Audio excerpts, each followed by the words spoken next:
En este módulo vamos a ver qué hay de nuevo en OSPF hablando del examen de route.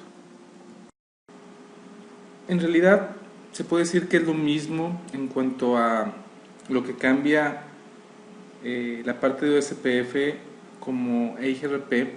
En realidad la parte técnica no se toca nada más. OSPF sí es un protocolo más extenso, que tiene más features, que tiene más opciones que EIGRP, y no se le agregó más a este protocolo para el examen de route. La parte de MPLS no la vamos a ver porque es idéntica a la parte de EIGRP, es decir, lo único que debemos de saber de MPLS fue lo que vimos en EIGRP, que existen dos tipos de MPLS, de capa 2, llamado Metro Ethernet en el examen, y MPLS VPN, que es capa 3. Recordar que en capa 2 no vamos a hacer neighbors con el router del ISP, vamos a hacer neighbors directamente en nuestros sitios remotos, y cuando es de capa 3 ahí sí tenemos que hacer, debemos de hacer neighbors con el equipo del ISP.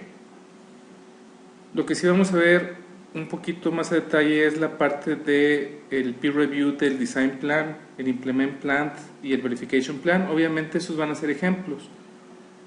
Lo más importante que deben de entender de esto es de que no se fijen tanto en los ejemplos que vamos a ver en este curso, sino que cualquier cosa que ya se vio de OSPF, traten de pensar cómo se podría preguntar en la parte de diseño, en la parte de implementación, y qué comandos usamos para verificar que algo esté bien configurado o no.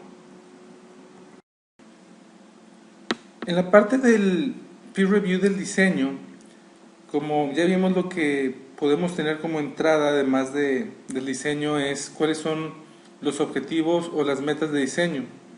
Puede ser que la tabla de ruteo sea pequeña, que el diseño tenga áreas múltiples, hablando de áreas de OSPF obviamente. Y hay uno aquí en particular que nos puede llamar la atención. Se requiere que existan dos procesos de OSPF en un solo ruteador. ¿Qué es lo que nosotros podemos decir a esto? Podemos decir que podemos usar diferentes tipos de áreas para que la tabla de ruteo sea pequeña. Ya vimos todos los tipos de áreas y vemos qué es lo que anuncian. Dependiendo de qué redes quieran ser anunciadas, también se puede utilizar sumarización en OSPF, es otra opción. Diseñar con áreas múltiples. Debemos de tener en mente qué tipo de áreas existen y qué limitantes tienen, en cuáles se pueden redistribuir, en cuáles no, etcétera.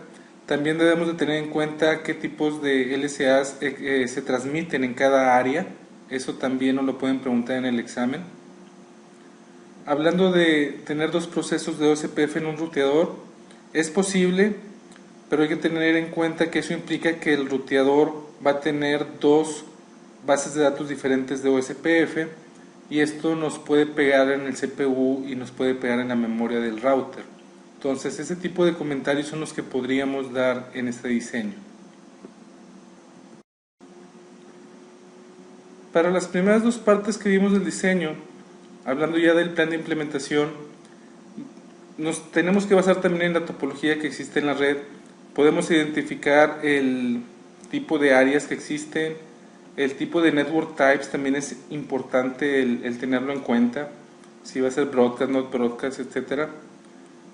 Para la segunda parte del diseño es esto mismo lo que debemos de tener en cuenta para poder hacer un plan de implementación. Si es realmente necesario tener dos procesos de OSPF, puede hacerse, pero necesitamos una muy buena razón. Es decir, el poner los dos procesos, si en realidad es necesario, sí lo podemos hacer, pero si no es estrictamente necesario, no es muy recomendable. ¿Cuándo podría ser estrictamente necesario? Podría ser porque ciertas rutas quieren que esté nada más en un lado de la red y ciertas rutas no, entonces los dos procesos de OSPF son totalmente independientes y no se redistribuyen entre ellos. Podría ser una buena razón, pero si vas a tener los dos procesos de OSPF y los vas a redistribuir todas las rutas entre ellos, no tiene tanto sentido el tener dos procesos de OSPF. Ese tipo de cosas son las que debemos de de tener en el plan de implementación. Obviamente podemos tener la configuración como tal. En esta interfase va a ir este comando. En configuración global va a ser router o SPF y el número que hayamos definido, los networks, etcétera, etcétera. Cualquier cosa que sea configuración aquí debe de estar en el plan de implementación.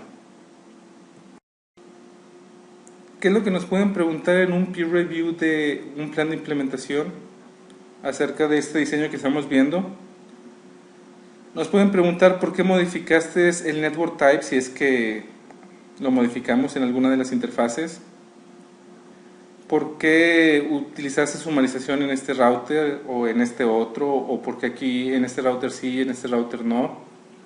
¿Por qué configuraste dos procesos de OSPF en este router? Ese tipo de cosas nos pueden preguntar a alguien que no está familiarizado con el diseño y al tiempo de revisarlo se da cuenta de esas cosas, entre comillas, extrañas. ¿Qué podemos contestar? Bueno, cambiamos el network type para que tenga una convergencia más rápida. Hay que recordar que dependiendo del network type es qué tan seguido se mandan los hellos, y qué tan seguido se mandan los hellos es qué tan rápido converge el proceso de OSPF. Y además de eso no quería tener elección de DR y BDR. ¿Por qué utilizaste sumarización? Porque queremos tener la tabla de ruteo pequeña. Además, en este lugar podemos no sé, sumarizar 50 redes en una sola, entonces no tiene caso que el router tenga 50 redes anunciadas en un SPF. Si se pueden sumarizar en una sola, no le va a pegar en el ruteo, ya que ninguna red que esté en otro lado de ese router, es decir, que esté en otro lado, está en esa sumarización, etcétera, etcétera.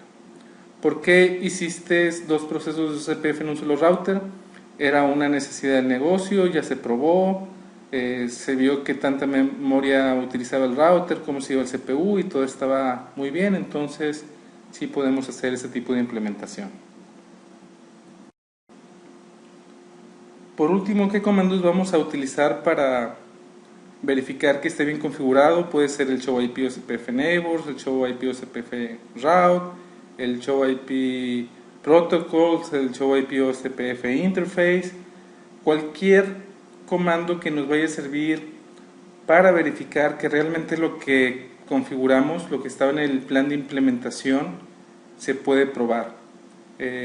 Aquí pueden faltar algunos comandos como el que dije, el de show IP OSPF interface, para ver los timers, si cambiamos el network type, etcétera, etcétera. Pero sin duda estos dos son los más importantes para verificar que OSPF esté funcionando correctamente. No son los únicos, pero son los más importantes. Como pueden ver, no hay mucho de nuevo entre el BCCI y el route.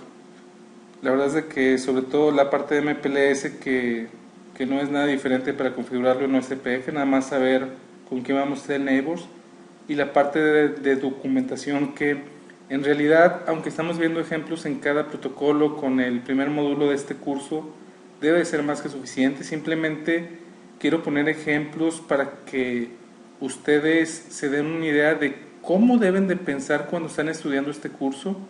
Cada que se vea un nuevo comando para cierto protocolo, el preguntarse qué necesidad de negocio podría surgir para que necesitamos de ese nuevo comando, de ese nuevo feature, para qué nos puede servir una área tipo NSSA, cuándo nos puede servir tener 3 áreas en una red, cuándo sería una buena idea tener todos los routers en solamente el área 0.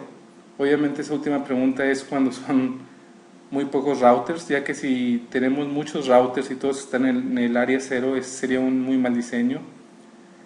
Hablando un poco más a fondo, imagínense que por mal diseño de una red haya 2 áreas ceros, pues se debe tomar en cuenta el virtual link.